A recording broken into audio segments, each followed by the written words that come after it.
Good morning, everyone. In the previous session of Management of Financial Services, I was explaining about capital market, what is capital market and what are the features of capital market. In this session, I am going to explain the capital market instruments.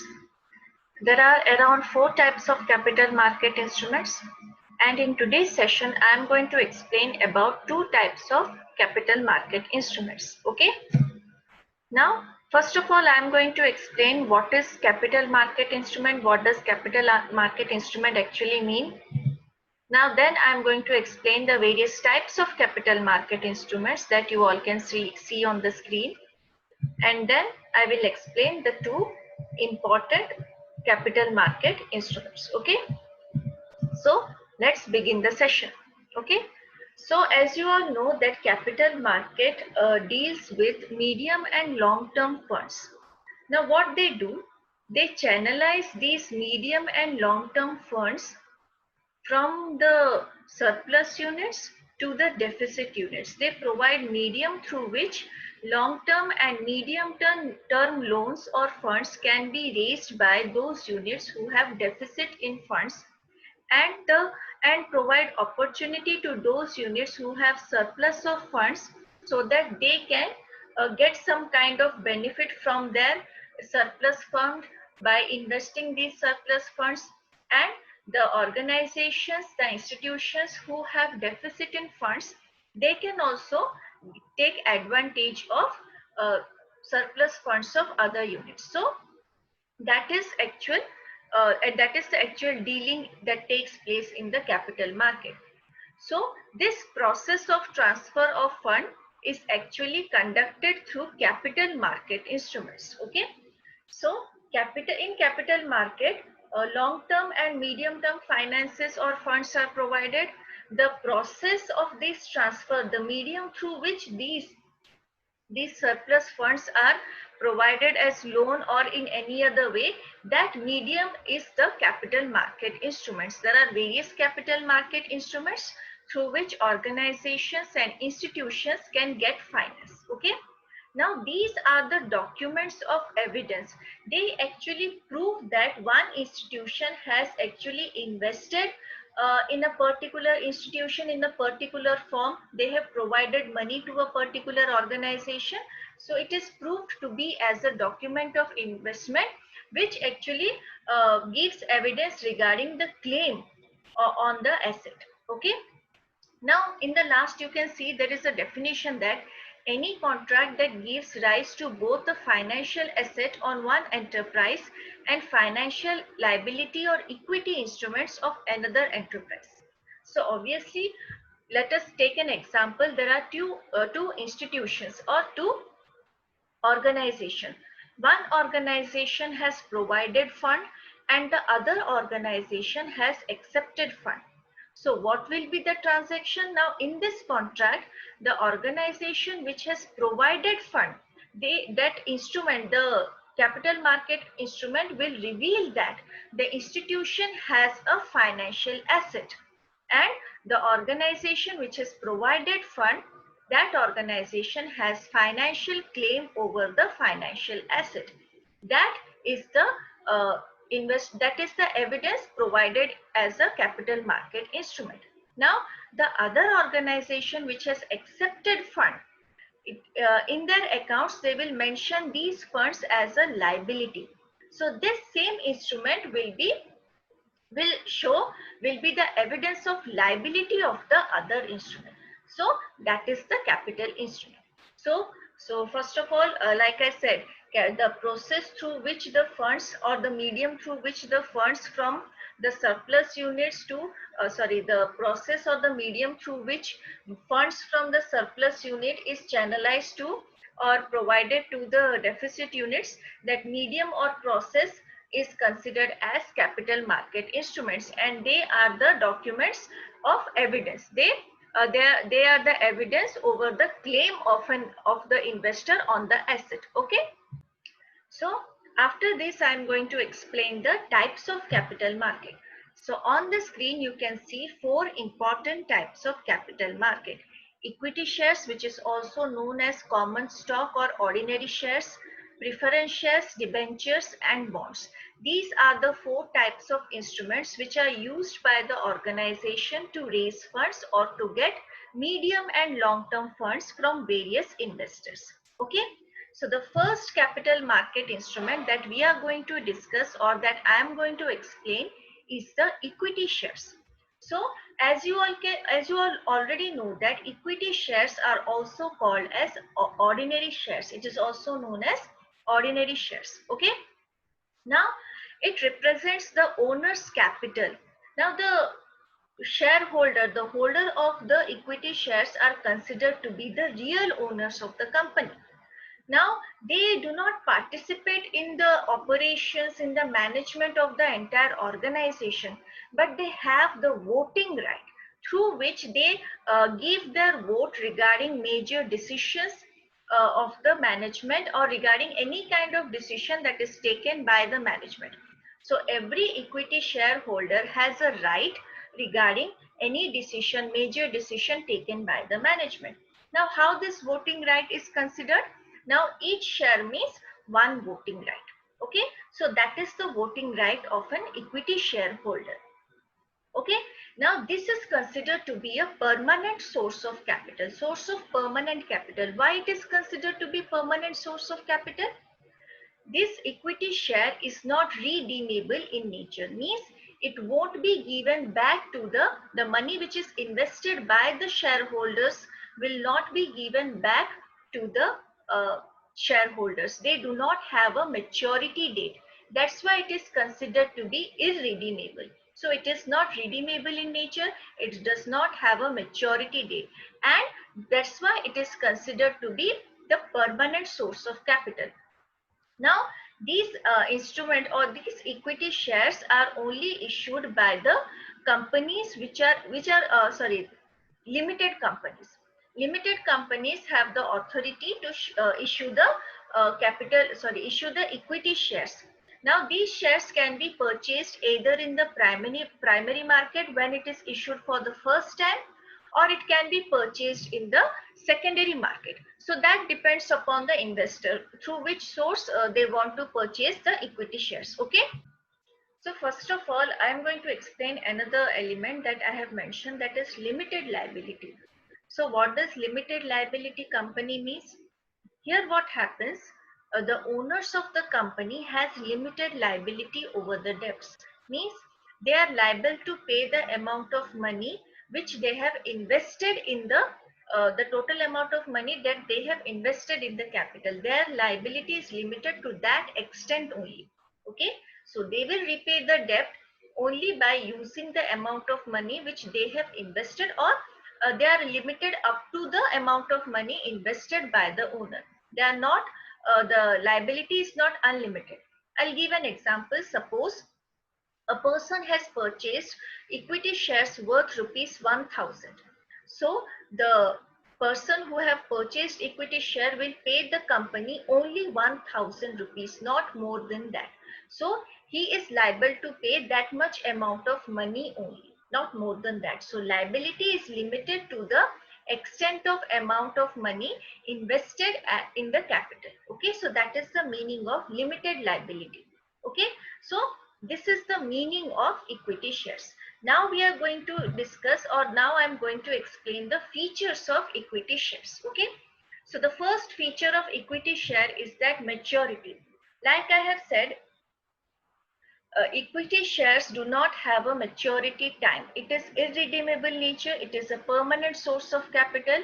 It cannot be returned to the equity shareholder after a particular time period. So when a person invests a certain amount of money in equity shares, purchases the shares of equity shares of a company, that money is with the organization till the company is shut down or till the company is closed. So when the company is closed, the assets will be liquidated, the total assets will be sold, it will be converted into cash. So the equity shareholders has the claim over that liquidated amount of or liquidated assets. Okay, so when the assets are sold and when they are converted into cash, the equity shareholder will get the money in return only after the liquidation of the company. Before that, they won't get the money back. They will only get a certain amount of money in the form of dividend based on the rules and regulations, based on the profit of the company. So this equity share does not have a maturity date. It is irredeemable in nature, and the money will be given back to the employees, sorry, will be given back to the shareholders only after the liquidation of the company. Okay. The second feature of equity shares is that a claim or right to income.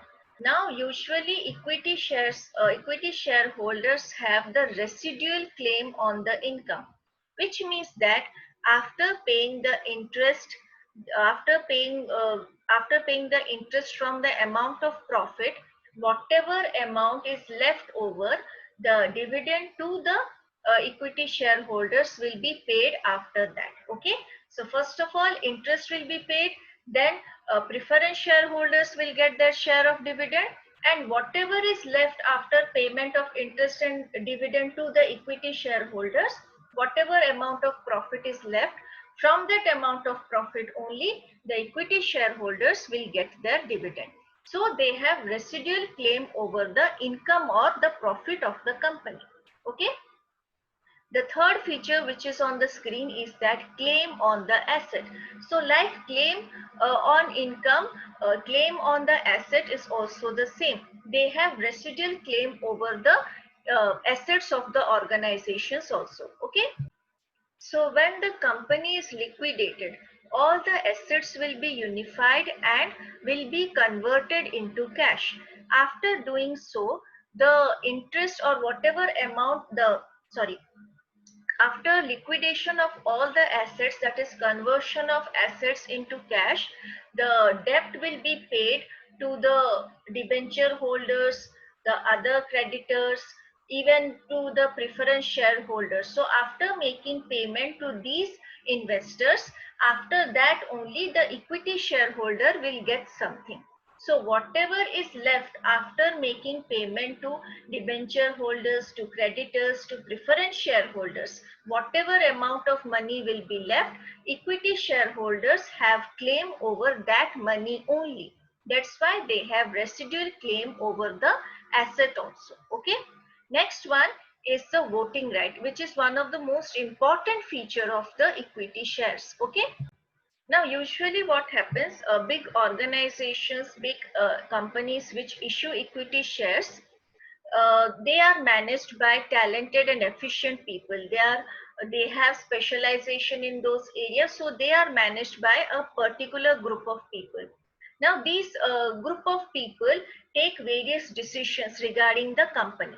So, whenever such kind of decisions are taken, whenever a meeting is conducted, annual general meeting, in those meetings, the equity shareholder has right to vote.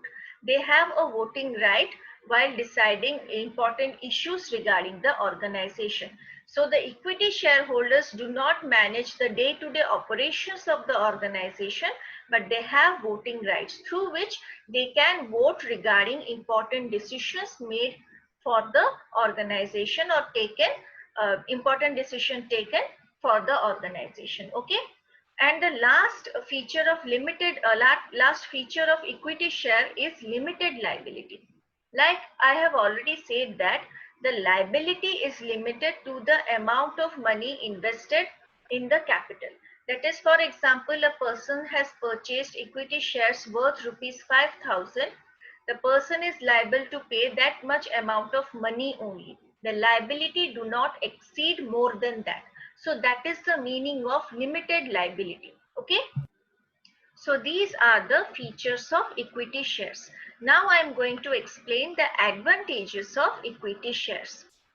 The first advantage from the point of view of the organization which issues equity share is that it does not have a fixed rate of dividend. Now, the organization or the company which issue equity shares, they do not have to pay dividend to the equity shareholders on a regular basis, or they they do not have any kind of fixed rate of dividend for equity shares. So whatever amount of money will be left out of the profit, then only the equity shareholders will get some dividend. But if no amount of profit is left after making payment in form of interest to the debenture holders and other creditors, giving dividend to the preference shareholders, so after making such payments, if profit is not left, there is no amount of profit is left, then equity shareholders won't be getting any dividend. So that is the advantage of equity shareholder from the company point of view, that by issuing equity shareholders, they do not have to pay a fixed rate of interest to the equity shareholders. Okay, so that is the first advantage. Second one, it says that it is issued without creating any change over assets of the company. So usually what happens, assets remain the same.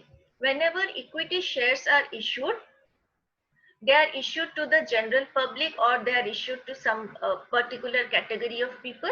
So it does not make any kind of change on the over the assets of the company. The assets remain still the same. Only the capital increases. Okay.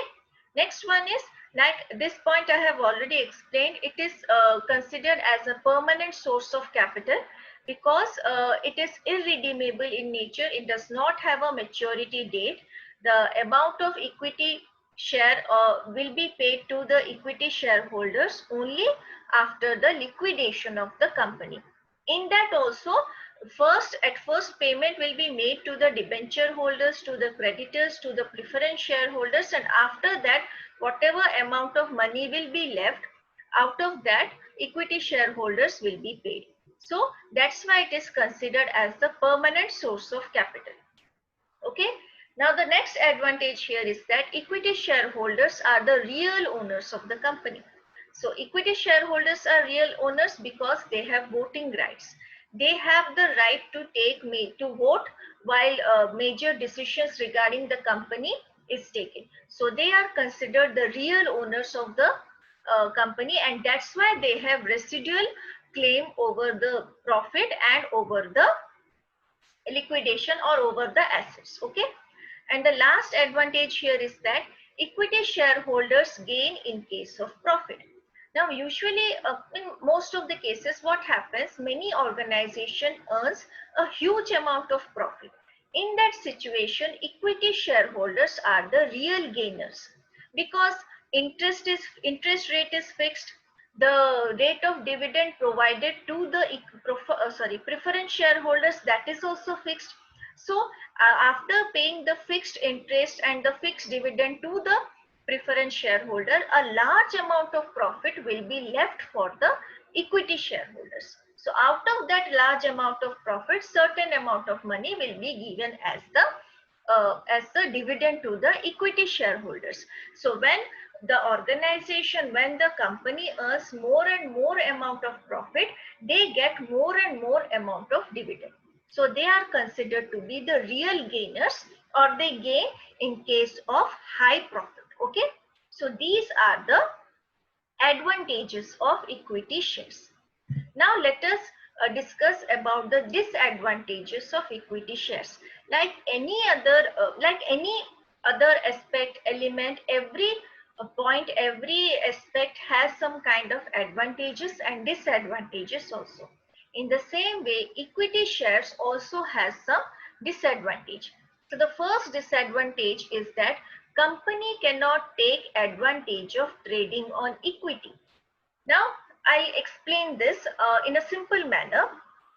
Now if a company only uses equity shares to raise fund, to raise money, so what happens? They are not able to take advantage of trading on equity. Now what is trading on equity? What happens? Many companies use this equity capital and take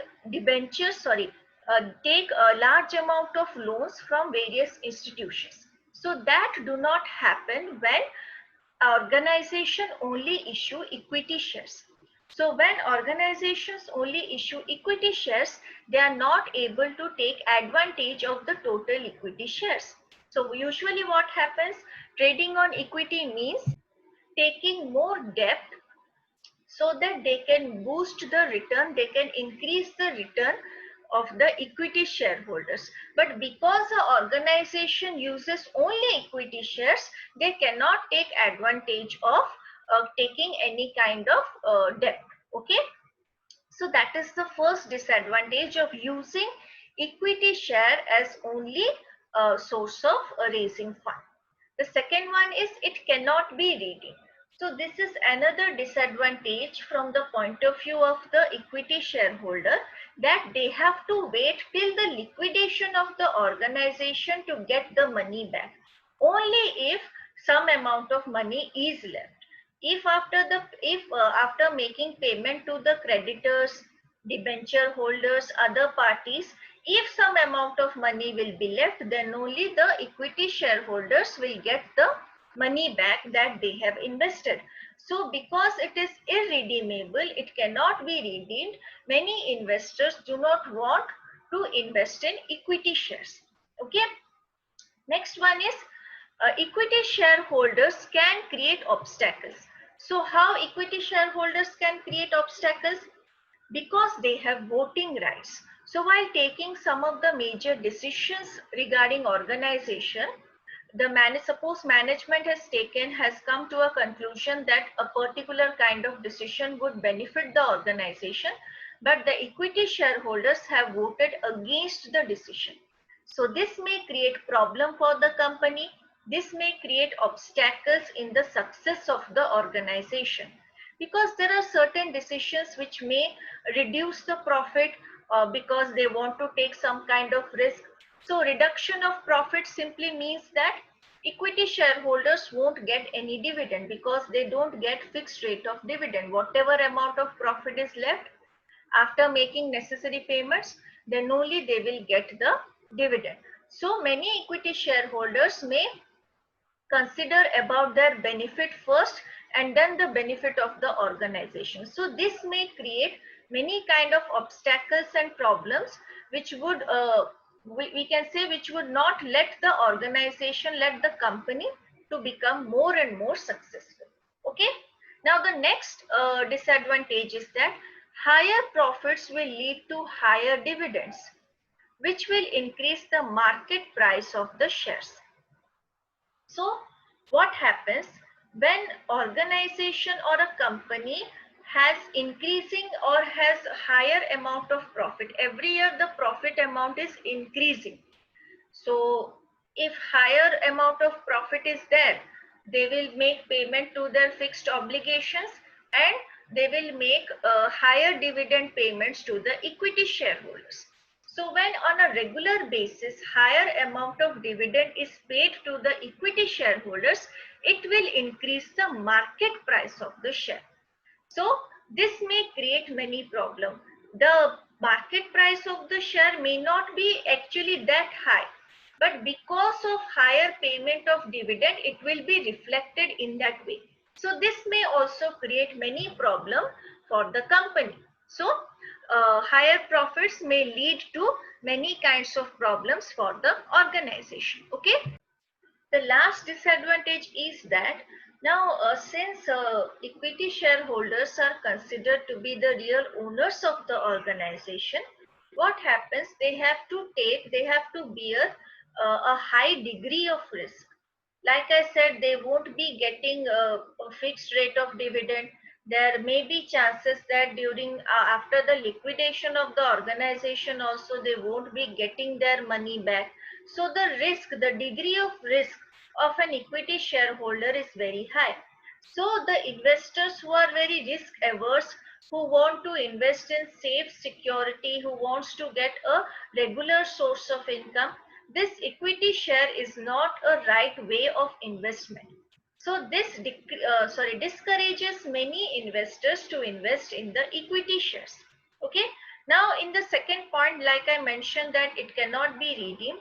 Because of this feature, it may lead to overcapitalization. Overcapitalization means there will be a high level of means here it says that the real value of the assets will be much higher then the reflected value of the assets will be much higher than the real value. Okay, when the assets are when the valuations of the assets take place, it may seem to be more or higher than the real value of the assets because of excessive equity shares. So because it is irredeemable, the amount of money stays within an organization and the assets are valued at a very high rate, which may not be the real price or real value of the asset. So these are the disadvantages of equity shares. Okay. So the next type of capital market instrument is preference shares. So this is also one type of shares. It has some similarities with equity shares, and it also has many differences, or it is kind of very different from equity shares also. Okay, so preference shares means, as the name suggests, some kind of preference is given to the shareholders of preference shares. Okay, so it has certain preference as compared to the other types of shares. In comparison to the equity shares, preference shares has certain preference over the equity share. So the first type of preference is preference of payment of dividend. That is, preference shareholders or preference shares has fixed rate of dividend. A rate of dividend will be fixed, and that amount of dividend will be paid to the preference shareholders on a regular basis depending upon the type of preference share. So there are various types of preference share. Depending upon that, the dividend will be paid to the shareholders, preference shareholders, but they will get a fixed rate of dividend. Okay, so that is the preference of payment of dividend. Next one is preference of payment of capital at the time of liquidation. Okay, so like I said, when the company is liquidated, when the assets are converted into the cash after the closing of the business, the creditors, the debenture holders are the priority. They are the priority of the organization. They will be paid first. After that, preference shareholders will be paid back the amount of money which they have invested. So that is also preference over equity shareholders. So before making payments to equity shareholders, preference shareholders will be paid after the liquidation of the assets and after making payments to other parties like debenture holders and creditors. Okay, so the next point is here, preference share do not have voting rights. So unlike equity shares, preference shareholders are not involved in taking, or they do not they do not have the right to vote. So that is one of the feature of preference shareholders, that preference shareholders will take a fixed rate of dividend. They will get preference over equity shares at the time of liquidation of the company, but they do not have any right, or they do not have voting rights. So it means that they won't be involved in the process of decision making. Their opinion, their suggestions are not considered while taking any kind of important decision regarding the organization. So that is one of the feature of preference share, that they are not involved in any way in the management or in the operations of the business, and they even do not have any kind of voting right regarding any decision taken by the organization. Okay, now these instruments are issued by organizations, corporate bodies and others. Okay, now after, like I said, as they are considered before the equity shareholders, but they rank second, or after bond holders, after the creditors, they are preferred. So they have priority over the equity shareholders, but they come after the bond holders or the debenture holders. Okay, so this is one of the important feature, or like I said, it is preference share. They are preferred, but they also come after the debenture holders. Okay, so the last point of preference shares is that the instrument possesses some similar characteristics of, or it is similar to equity shares, or possesses some of the characteristics of equity share. So how it is similar to that? So when the authorized capital and the paid up capital are being calculated, the preference shares is added to the equity shares in order to come to a total. Okay, they are added to the equity capital in order to arrive to the total amount of capital. Okay, so in that manner only it possesses the characteristics of equity shares. So this is you can also call it as some of the features of the preference share, or you can simply write down as the introduction and meaning of preference shares. Now I am going to explain the various types of preference shares. Now preference shares have various categories, various divisions. Okay, the first one that you are seeing on the screen is that cumulative preference shares. So these preference shares, what they do or what kind of advantage they get. Suppose they did not get dividend in one particular year because there was no profit in the year. Let me give you an example. In the year 2015, a particular company did not have any kind of profit. So what the cumulative preference shareholders will get dividend of 2015 in the year 2016 when there is an amount of profit. So here it means that the year in which the company did not earn profit, the amount of dividend of those years will be given to the cumulative preference shareholders. Okay, these shares have the right to claim dividend for those years where there are no profits. So these shareholder will have the claim over the dividend of even those years where there were no profit in the organization. So that's why it is called cumulative preference shares.